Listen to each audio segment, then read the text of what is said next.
Today, we will first talk about systems theory to international relations, and then we will come back to neorealism, right? Kenneth Walls.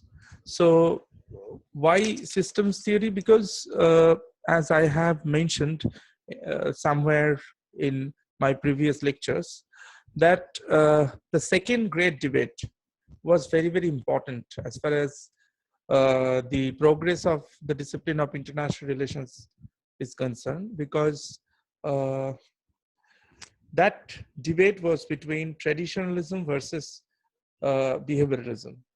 So the essence of the debate was that which method would be appropriate to the study of international relations. And because of behavioralism and its dominance, internet ছিল না, ইন্টারনেটটা চলে গেছিল মাঝখানে। এবার শুনতে পাচ্ছ সবাই?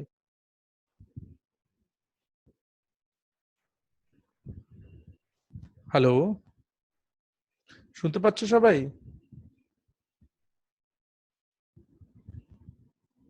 Hello, hello, can you hear me?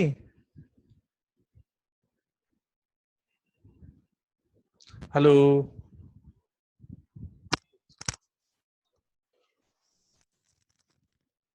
Is that okay now? Can you hear me? Hello. Hello. Internet connection is unstable. Hello. Yes, sir. শুনতে পাচ্ছ এবার? এবার শুনতে পাচ্ছ পরিষ্কার? Yes, sir. Okay. Let's continue then. So the point that I was discussing is that why systems theory is so important in international relations, because thanks to behavioral revolution, most of the social science disciplines were affected. So as far as international relations as a discipline is concerned, this incident, I mean the rise of behavioralism, had a profound impact over international relations, to the study of study of international relations.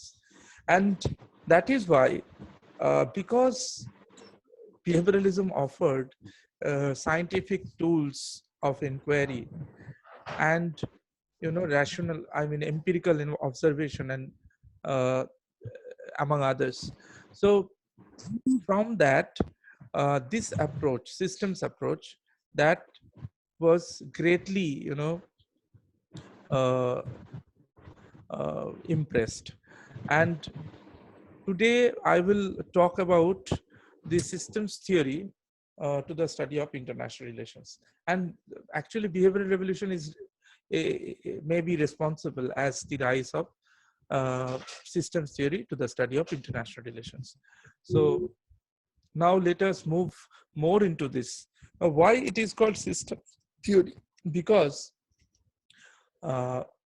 in fact I will deal with only Martin Kaplan, because we do not have that much time to cover all the thinkers involved in the formulation of systems theory.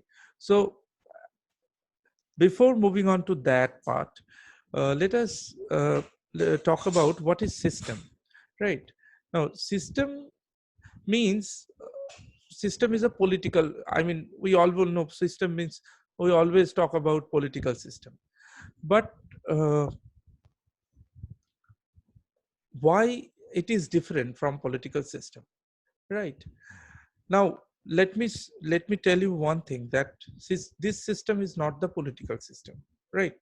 So this system is international system. Okay, it is not the political system, it is rather the international system.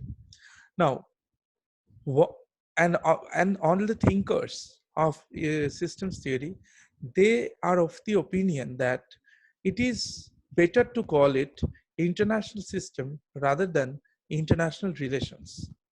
In fact, we all know in 1919 when this discipline emerged, it was named after international relations, thanks to Woodrow Wilson's you know lecture in the Paris Peace Convention. But the system approach or systems theory, the proponents of systems theory, they are of the opinion that this coinage, international relations, should be substituted by international system. Why? Because they view international politics as international scenario, or this international setup as a system, right? And what is a system? System is a combination of parts for the accomplishment of a set of objectives. এটা আমি আগেও বলেছিলাম তোমাদেরকে ক্লাসে, যে একটা system বলতে বোঝায় অনেকগুলি অংশের সমন্বয়ে একটি সিস্টেম গড়ে ওঠে, বলা অন্য ভাষায়ও বলতে পারো system is a combination of units for the accomplishment of a set of objectives বা set of goals. কতগুলি উদ্দেশ্যকে সাধন করবার জন্য যখন কতগুলি ইউনিট পরস্পরের সঙ্গে যুক্ত হয় এবং তারা ইন্টারঅ্যাক্ট করে প্রত্যেকের সঙ্গে প্রত্যেকে, তখন সেটাকে আমরা সিস্টেম বলি। সো ইন্টারন্যাশনাল সিস্টেমটাও সেই রকম। It consists of so many units. There are so many units in the international system who are interacting together for the accomplishment of a set of goals. কতগুলি নির্দিষ্ট লক্ষ্যকে অর্জনের জন্য তারা কিন্তু পরস্পরের মধ্যে মিথস্ক্রিয়ায় লিপ্ত থাকে। In fact, if you consider Morton Kaplan, then he conceives that international system is an analytical entity for explaining the behavior of international actors and the regulative, integrative, and disintegrative consequences of their policies. Okay, so basically, Kaplan is of the opinion that international systems is an analytical entity. So এটা এমনই একটি বস্তু যেটাকে বিশ্লেষণ করা খুব প্রয়োজন international সিস্টেমকে। কেন? কারণ আমরা যদি আন্তর্জাতিক ক্ষেত্রে যে সমস্ত অ্যাক্টর রয়েছে, অ্যাক্টর কারা? প্রধানত অ্যাক্টর হচ্ছে যারা রিয়েলিস্ট, তোমরা জানো যে তারা বলতে অ্যাক্টর বলতে শুধু রাষ্ট্রকে বোঝায়। যারা যারা লিবারাল তারা মনে করে রাষ্ট্র ছাড়াও অরাষ্ট্রীয় কারকগুলি রয়েছে ইত্যাদি। তো whomsoever they may be, whether it is the states or whether it is the non-state actor, doesn't matter. তাদের যে বিহেভিয়ার, আচরণ, স্টেট অ্যাক্টর এবং নন স্টেট অ্যাক্টরদের যে আচরণ, সেগুলিকে এক্সপ্লেইন করার জন্য, সেগুলিকে বোঝার জন্য, বিশ্লেষণের জন্য, ব্যাখ্যার জন্য, এবং তাদের যে তিন ধরনের ফাংশন হয় প্রত্যেকটা অ্যাক্টরের, রেগুলেটিভ, ইন্টিগ্রেটিভ এবং ডিসইন্টিগ্রেটিভ। রাষ্ট্রগুলি যে সমস্ত পলিসি নেয় আন্তর্জাতিক ক্ষেত্রে, যে বিদেশ নীতিগুলি রচিত হয়, নির্মিত হয়, সে তার তিন ধরনের প্রভাব কাজ করতে পারে। এক হচ্ছে রেগুলেটিভ, দুই হচ্ছে ইন্টিগ্রেটিভ, তিন হচ্ছে ডিসইন্টিগ্রেটিভ। এই তিন ধরনের যে প্রভাব, সেগুলি তাদের রাষ্ট্রগুলির আচরণের মধ্য দিয়ে ফুটে ওঠে। তাই রাষ্ট্রগুলির আচরণগুলিকে আলোচনা করা দরকার, এবং সেইটা আলোচনা করতে গেলে তোমাকে যেটা করতে হবে, সিস্টেমের আলোচনা করতে হবে, ইন্টারন্যাশনাল সিস্টেমের আলোচনা করতে হবে। এবং এই ইন্টারন্যাশনাল সিস্টেম, সেই জন্যই বললাম প্রথমেই যে কাপলান মনে করছেন যে international system is an analytical entity for explaining the behaviour of international actors and the regulative, integrative, and disintegrative consequences of their policies. If we consider another thinker, Carl Deutsch, who is also known for communication theory, he holds that international system consists of clusters of settlements, modes of transport, centers of cultures, areas of language, divisions of class and caste, barriers between markets, sharp regional differences in wealth and interdependence. উনিও এই একই লাইনে বলার চেষ্টা করছেন, কিন্তু অনেক কিছুকে ইনক্লুড করছেন ইন্টারন্যাশনাল সিস্টেমের মধ্যে। কি কি করছেন?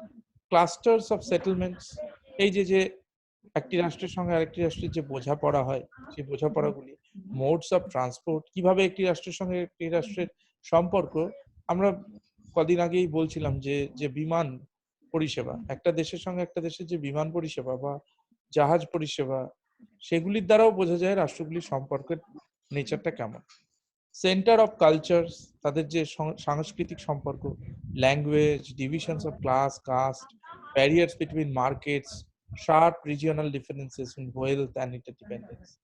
ধরো বাংলাদেশ এবং ভারত, বা যদি আফ্রিকার কোনো দেশের সঙ্গে ভারতের মতো রাষ্ট্রের তুলনা করা হয়, then we will definitely find out the fact that there is a gap between wealth and মানে gap in terms of wealth and interdependence. তো এই সবকিছু নিয়েই আন্তর্জাতিক সম্পর্ক, আন্তর্জাতিক ব্যবস্থা, আন্তর্জাতিক সম্পর্ক নেয় এরা মনে করছে। তো আমি প্রথমে কতগুলি অ্যাজাম্পশনের কথা বলবো। অ্যাজাম্পশন মানে কতগুলি অনুমান। যারা সিস্টেমস থিওরি প্রপোনেন্ট, তারা প্রথমেই কতগুলি অনুমানকে ধরে নিচ্ছে যে আন্তর্জাতিক সম্পর্কের চর্চার ক্ষেত্রে বা আন্তর্জাতিক রাজনীতির চর্চার ক্ষেত্রে তারা কতগুলি অনুমানকে ধরে নিচ্ছেন। ঠিক আছে, এখানে 4টি অনুমান রয়েছে। There are 4 assumptions in systems theory. The first assumption is that international relations as international system. International relations as international system. All the proponents of systems theory, they believe that international relations is basically international system. এবং এই পয়েন্টটা আমি আলোচনা করে দিলাম একটু আগে, যে তারা মনেই করেন যে আন্তর্জাতিক সম্পর্ক হচ্ছে বেসিক্যালি একটা আন্তর্জাতিক ব্যবস্থা। But this is unlike political system, it is not like a political system. একটা পলিটিক্যাল সিস্টেমের মতো কিন্তু নয় ইন্টারন্যাশনাল সিস্টেম, আমি আগেই বলে দিলাম। এটা অবশ্যই একটা সিস্টেম, কিন্তু ইন্টারন্যাশনাল সিস্টেমের সঙ্গে পলিটিক্যাল সিস্টেমের একটা পার্থক্য রয়েছে। কি না, এখানে আমরা এই সিস্টেমের মধ্যে রাষ্ট্রগুলির যে বিহেভিয়ার বা ইউনিটগুলির যে বিহেভিয়ার, সেটাকে আমরা স্টাডি করি। আর পলিটিক্যাল সিস্টেম কিন্তু সেই ইন্টারনালি সুপ্রিম এবং এক্সটার্নালি ইন্ডিপেন্ডেন্ট, অর্থাৎ তার সোভারেন্টি আছে। ইন্টারন্যাশনাল সিস্টেমের কিন্তু ওরকম কোনো গভর্নমেন্ট, কোনো বডি ইত্যাদি নেই। ওকে, তো এই ইন্টারন্যাশনাল সিস্টেমকে বুঝতে গেলে কি করে আমরা আলোচনা করি না, this international system may be analysed as a set of relations among the international actors, among the units of the system. এই যে সিস্টেম, তার মধ্যে যারা ইউনিট রয়েছে অর্থাৎ রাষ্ট্রগুলি, তাদের আচার আচরণ এবং তাদের আভ্যন্তরীণ সম্পর্কগুলিকে যদি বিশ্লেষণ করি, তাহলে এই ইন্টারন্যাশনাল সিস্টেমের চর্চা সম্ভব, বা চর্চা এইভাবেই হয়। কিন্তু পলিটিক্যাল সিস্টেমের চর্চা কিভাবে হয় না, তার স্ট্রাকচার, তার ফাংশন ইত্যাদি রয়েছে। তার স্ট্রাকচারের চর্চা হয়, তার ফাংশনের চর্চা হয়, আমরা স্ট্রাকচারাল ফাংশনাল অ্যাপ্রোচ করেছি ইত্যাদি। Second assumption of systems theory is that international system is not international political system. আমি একটু আগেই ব্যাখ্যা করে বলে দিলাম এই পয়েন্টটা। So the second assumption is that international system is not international political system. তাহলে প্রথমটা কি বললাম, international system, international relations as international system। দ্বিতীয়টা কি বলছি, international system is not international political system। এটা কিন্তু কোনো পলিটিক্যাল সিস্টেম নয়, এটা মাথায় রাখতে হবে। আমি ব্যাখ্যা করে দিলাম কেন নয়, এবং কারণ কি, এখানে কোনো টপ মোস্ট অথরিটি নেই, কোনো গভর্নমেন্ট নেই। ঠিক আছে, এবং সে তার কোনো অথরিটেটিভ অ্যালোকেশন অফ ভ্যালুজও করে না। ডেভিড স্টেনের কথা, ডেভিড স্টেন কি করে বলেন, যে পলিটিক্যাল সিস্টেমের কাজ কি, অথরিটেটিভ অ্যালোকেশন অফ ভ্যালুজ। কিন্তু ইন্টারন্যাশনাল সিস্টেম কিন্তু অথরিটেটিভ অ্যালোকেশন অফ ভ্যালুজ করে না, তাই না? কারণ এখানে যে বেসিক ইউনিটস গুলি রয়েছে, তারা প্রত্যেকে সভরেন এবং তারা নিজের মতো করে অথরিটেটিভ অ্যালোকেশন করে। সেই জন্য এটাকে ইন্টারন্যাশনাল পলিটিক্যাল সিস্টেম বলা যায়, শুধু ইন্টারন্যাশনাল সিস্টেম বলতে হবে। থার্ডটা হচ্ছে international actors and national actors. Okay, এখানে একটা জিনিস মাথায় রাখতে হবে, যে সিস্টেমস থিওরি মনে করে সেখানে দু ধরনেরই অ্যাক্টর আছে, ইন্টারন্যাশনাল অ্যাক্টরসও আছে, ন্যাশনাল অ্যাক্টরসও আছে। এখানেই কিন্তু রিয়ালিস্টদের সঙ্গে এদের ডিফারেন্স। রিয়ালিস্টরা মনে করে যে শুধুমাত্র ন্যাশনাল অ্যাক্টরস মিনস রাষ্ট্রগুলি একমাত্র ক্রিয়ক আন্তর্জাতিক ক্ষেত্রে। যে এরা মনে করে যে international actors and national actors both are there in the international system. আন্তর্জাতিক ব্যবস্থার মধ্যে আন্তর্জাতিক লেভেলের অ্যাক্টর এবং ন্যাশনাল লেভেলের ক্রিয়ক, এরা বোথ আছে। এবং ইন্টারন্যাশনাল অ্যাক্টরস কারা, যারা ইন্টারন্যাশনাল, তারা বেসিক্যালি কারা, what are known as international actors are basically the national actors acting in the international environment. Actually এই ন্যাশনাল অ্যাক্টর যারা ইন্টারন্যাশনাল এনভায়রনমেন্টে কাজ করে, তারা ইন্টারন্যাশনাল অ্যাক্টর। ফর এক্সাম্পল, অনেক এক্সাম্পল আছে। আমরা জানি যে ধরো এখন এই মুহূর্তে যদি তাকাই, তাহলে আমরা দেখব WTO, আমরা দেখব তোমার ওয়ার্ল্ড ব্যাংক, এই ধরনের ইনস্টিটিউশন গুলো রয়েছে। কিন্তু এই ইনস্টিটিউশন গুলো তো বেসিক্যালি একটা ইন্টারন্যাশনাল বডি যেটা তৈরি করা হয়েছে, কিন্তু সিস্টেম অ্যাপ্রোচ কিন্তু তা মনে করে না। তারা মনে করে যে এমন কিছু সংস্থা রয়েছে যেন মাল্টি ন্যাশনাল কর্পোরেশন, তার বেসিক ব্যবসা, ধরো ভোডাফোন ফর এক্সাম্পল, তার ব্যবসা কিন্তু ইংল্যান্ড, কিন্তু সেই ইংল্যান্ড থেকে সে বেরিয়ে বিশ্বের বিভিন্ন প্রান্তে ব্যবসা করে চলেছে। তো সে তো একটা বেসিক্যালি ন্যাশনাল অ্যাক্টর ছিল, কিন্তু পরে সে ইন্টারন্যাশনাল অ্যাক্টরে পরিণত হয়েছে ইত্যাদি। ফোর্থ সেটা হচ্ছে ন্যাশনাল অ্যান্ড সুপ্রান্যাশনাল অ্যাক্টরস। ন্যাশনাল এবং সুপ্রান্যাশনাল অ্যাক্টরস মনে করে যে এই যে ন্যাশনাল অ্যাক্টর তারা অনেক ক্ষেত্রে সুপ্রান্যাশনাল অ্যাক্টর হিসেবেও কাজ করে। সুপ্রান্যাশনাল অ্যাক্টর কিরকম? ধরো একটা টেররিস্ট অর্গানাইজেশন, তার বাড়ি আফগানিস্তান বা পাকিস্তান, কিন্তু সে অন্যত্র গিয়ে ভূমিকা পালন করছে। এই জন্য আমি বলছি যে সেটাকে তখন বলছি সুপ্রান্যাশনাল অ্যাক্টরস। তো যদি বলি যে তাহলে ইন্টারন্যাশনাল অ্যাক্টরস যারা আছে, they can also be classified into two main categories. অর্থাৎ international actors also be categorized into two categories, two different parts. দু ধরনের ইন্টারন্যাশনাল অ্যাক্টর এখানে রয়েছে। এক ধরনের হচ্ছে the national actors acting in the international environment, আর দু নম্বর হচ্ছে the supranational actors like United Nations, like World Bank, like ধরো অন্যান্য regional organisation, European Union, African Unity, SAARC, ASEAN ইত্যাদি। এরা সবাই হচ্ছে সুপ্রান্যাশনাল অ্যাক্টর। আর আর ইন্টারন্যাশনাল অ্যাক্টর কারা? আরেক ধরনের, সেটা হচ্ছে তারা প্রত্যেকেই national actor acting in the international environment, যারা আন্তর্জাতিক ক্ষেত্রের ভেতরে ভূমিকা পালন করছে আন্তর্জাতিক এনভায়রনমেন্টে। যে সকল ন্যাশনাল অ্যাক্টরগুলি, তারাই হলো আরেক ধরনের ইন্টারন্যাশনাল অ্যাক্টর। তাহলে এই হচ্ছে দু ধরনের ইন্টারন্যাশনাল অ্যাক্টর। তো এবার যদি আমি এই আলোচনাটাকে আরেকটু এগিয়ে নিয়ে যাই, তাহলে দেখব আরো কতগুলি অ্যাজাম্পশনের সঙ্গে যদি যুক্ত করি, তাহলে যেটা দ্বারা চারটে এই যে মূল ফাউন্ডেশনাল অ্যাজাম্পশন, তার উপরে যদি আরো যোগ করি 5 নম্বর, সেটা হচ্ছে সিস্টেম অফ ইন্টারাকশন। আমি একটু আগেই বলছিলাম, এটা হচ্ছে এমন একটা সিস্টেম ওয়্যার মানে this international system is constituted by a set of interactions among the actors or entities. অর্থাৎ এর ভেতরে যে সমস্ত অ্যাক্টর রয়েছে, যাদের নাম করলাম, ন্যাশনাল অ্যাক্টর যারা ইন্টারন্যাশনাল এনভায়রনমেন্টে কাজ করে, সুপ্রান্যাশনাল অ্যাক্টর, তারা কিন্তু there is a set of interactions. অর্থাৎ এই আন্তর্জাতিক সিস্টেমের মধ্যে কিন্তু তাদের মধ্যে ইন্টারাকশন ঘটে, মিথস্ক্রিয়া ঘটে, পারস্পরিক ক্রিয়া প্রতিক্রিয়া ঘটে। ঠিক আছে? ফলে a system of interaction is also a feature, also a kind of assumption in the systems theory. 6 নম্বর সেটা হচ্ছে রেগুলার ইন্টারাকশনস। প্রথমটা বললাম 5-এ এ সিস্টেম অফ ইন্টারাকশন, অর্থাৎ মিথস্ক্রিয়ার একটি ব্যবস্থা সেখানে রয়েছে আন্তর্জাতিক ব্যবস্থায়। 6 নম্বর বললাম রেগুলার ইন্টারাকশনস, অর্থাৎ nations are in continuous contract. Okay, all the nations are involved in continuous contact. There is a continuous process of interaction among the international actors or units. এই যে আন্তর্জাতিক ক্ষেত্রে যে ইউনিটগুলি রয়েছে, তাদের মধ্যে যে ইন্টারাকশনটা হচ্ছে, সেটা কিন্তু রেগুলার হচ্ছে, প্রতি মুহূর্তে প্রতিনিয়ত চলছে। এখানে কোনো কিন্তু কোনো কোনো কোনো স্টপ গ্যাপ ইত্যাদি নেই। তাহলে এই যে ইন্টারাকশন চলছে, সেটা হচ্ছে রেগুলার ইন্টারাকশন। 7 নম্বর হচ্ছে interactions for preservation of national interest. Interactions for preservation of national interest.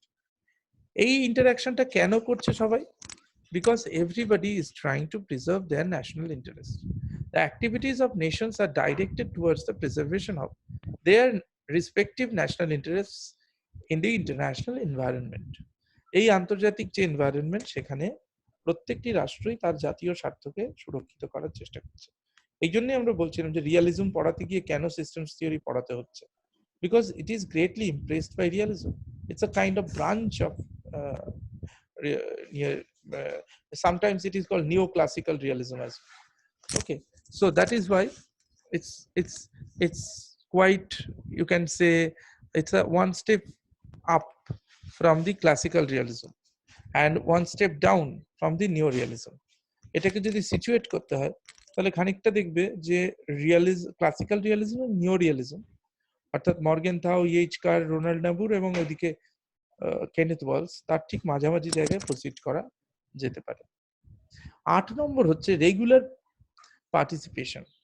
Regular participation 8 নম্বর যে অ্যাজাম্পশন সেটা হচ্ছে regular participation. So participation in international environment gives rise to regular mutual exchanges among international actors.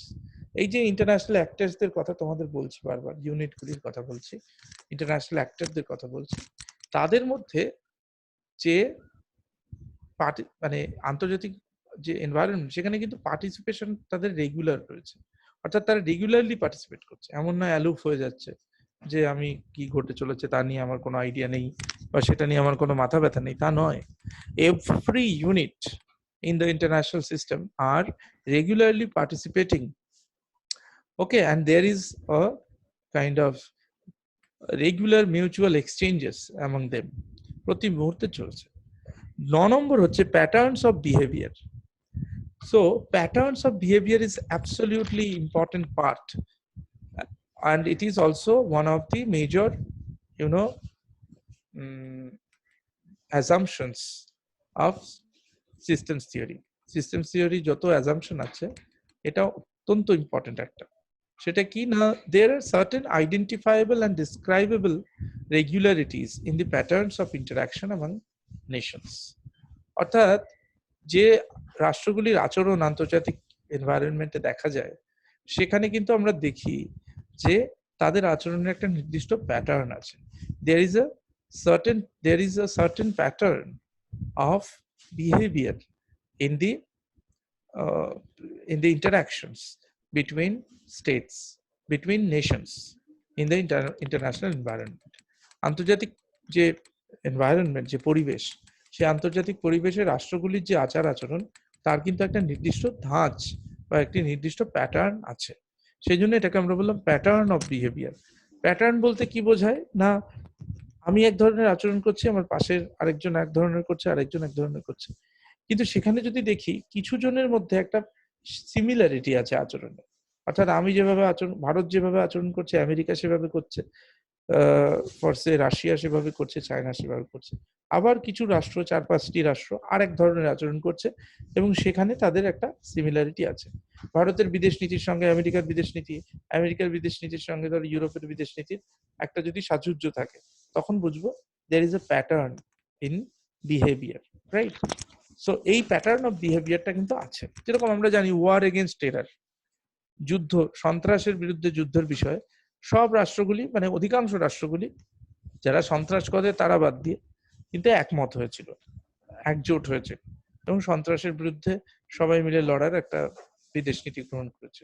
তো সেখানে একটা pattern দেখতে পাই সেরকম। 10 নম্বর হচ্ছে the theory building as the objective. Theory building as the objective, এদের উদ্দেশ্য হচ্ছে ইন্টারন্যাশনাল রিলেশনস চর্চা করতে গেলে, আই মিন ইন্টারন্যাশনাল সিস্টেমকে চর্চা করতে গেলে, hour primary objective should be to build theory. অর্থাৎ it is extremely important for analyzing international system is to build theories. তত্ত্ব নির্মাণ করাটা আন্তর্জাতিক সম্পর্কের চর্চার জন্য অত্যন্ত গুরুত্বপূর্ণ একটি বিষয়, এটা করতেই হয়। ঠিক আছে। আর 11 নম্বর যেটা, সেটা হচ্ছে several variables or elements. several variables or elements, এরা মনে করে all systems approaches use units মানে actors, structures, processes and context as major elements of the political system or international system. These elements are considered as major factors in terms of which all substantive phenomena are explained. এই systems theory আন্তর্জাতিক পরিবেশকে যেভাবে ব্যাখ্যা করে, সেখানে যে 4টি জিনিসের মাধ্যমে ব্যাখ্যা করে, সেই 4টি জিনিস হচ্ছে: 1 ইউনিট মানে অ্যাক্টরস, 2 স্ট্রাকচারস, মানে ইন্টারন্যাশনাল স্ট্রাকচার, 3 প্রসেসেস মানে প্রক্রিয়া, এবং 4 কনটেক্সট মানে এনভায়রনমেন্ট। এই 4টে জিনিস মাথায় রাখবে। এই 4টে জিনিসকে ব্যবহার করে কিন্তু সিস্টেমস থিওরি আন্তর্জাতিক ক্ষেত্র, আন্তর্জাতিক ব্যবস্থাকে আলোচনা করে। এক হচ্ছে অ্যাক্টরস অর ইউনিটস, মানে যারা আন্তর্জাতিক ক্ষেত্রের ইউনিট তারা। 2 হচ্ছে স্ট্রাকচার মানে হচ্ছে কাঠামো, আন্তর্জাতিক কাঠামো। 3 হচ্ছে প্রসেসেস মানে প্রক্রিয়া, আর 4 হচ্ছে কনটেক্সট মানে এনভায়রনমেন্ট, পরিবেশ। এই হলো মোটামুটি তোমাদের অ্যাজাম্পশন গুলো সিস্টেমস অ্যাপ্রোচের। এবার আমি বলেছিলাম প্রিসাইসলি আমি গুরুত্ব দেবো হচ্ছে মর্টন কাপলান। কাপলান যেটা করেছেন সেটা হচ্ছে ইন্টারন্যাশনাল সিস্টেমের 6টা মডেল দিয়েছে। he offered, Morton Kaplan offered 6 models of international system. Okay, on the basis of such conceptual framework, মানে এই যে কনসেপচুয়াল ফ্রেমওয়ার্কটা আমি বললাম, Morton Kaplan discusses 6 models of international system. 6টা মডেলের কথা বলেছে। এই 6টা বলে আমি আজ শেষ করব। Number 1, balance of power system. Number 2, loose bipolar system. Number 3, tight bipolar system. Number 4, universal system. Number 5, hierarchical system. Number 6, unit veto system. আমি আবার রিপিট করছি। Number 1, the balance of power system. Balance of power system. 2, the loose bipolar system. Loose, LWS, loose মানে ঢিলে ঢালা। Bipolar তো তোমরা জানো। 3, the tight bipolar system. Tight মানে খুব আঁটো-সাঁটো, tight bipolar system. 4, the universal system. Universal, UNIVERSAL. 5, the hierarchical system. মানে সোপানতান্ত্রিক আর কি, স্তরবিন্যস্ত যেটাকে বলে hierarchical system. 6, the unit veto system. UNIT, unit veto, VETO, veto system. এই হচ্ছে 6টা মডেল। আমার আজকের ক্লাসে আর সময় নেই যে এই 6টাকে ব্যাখ্যা করার। এই 6টা ব্যাখ্যা করলেই সিস্টেমস থিওরি শেষ হয়ে যাবে। তাহলে আমার কেনেথ ওয়ালস শুরু করতে সুবিধা হবে। ঠিক আছে, আগামী পরশুদিন তোমাদের সাথে ক্লাস আছে। পরশুদিন আমরা, এই সপ্তাহে আমি চেষ্টা করব গুটিয়ে ফেলার, মানে পরশুদিন এটা আলোচনা করে কেনেথ ওয়ালস শুরু করব এবং শুক্রবারে কেনেথ ওয়ালস শেষ করে দেবো।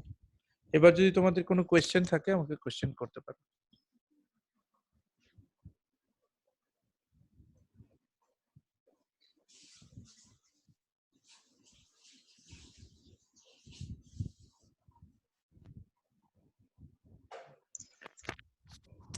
हेलो হ্যাঁ सर। বলো। सर थर्ड एजम्पशन क्या बोले थे?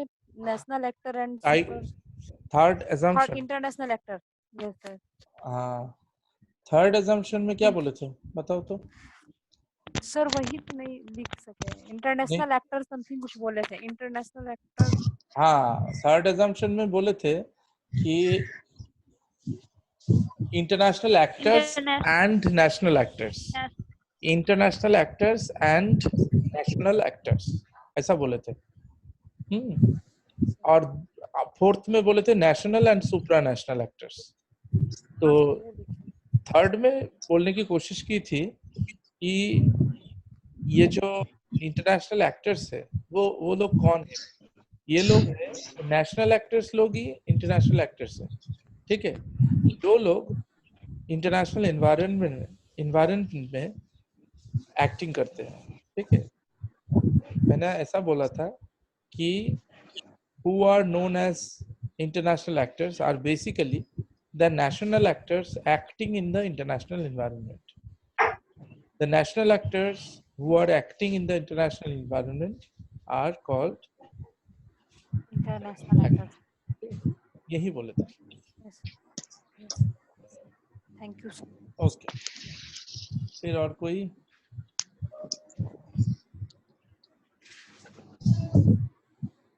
ठीक है, फिर ये क्लास खत्म करते हैं।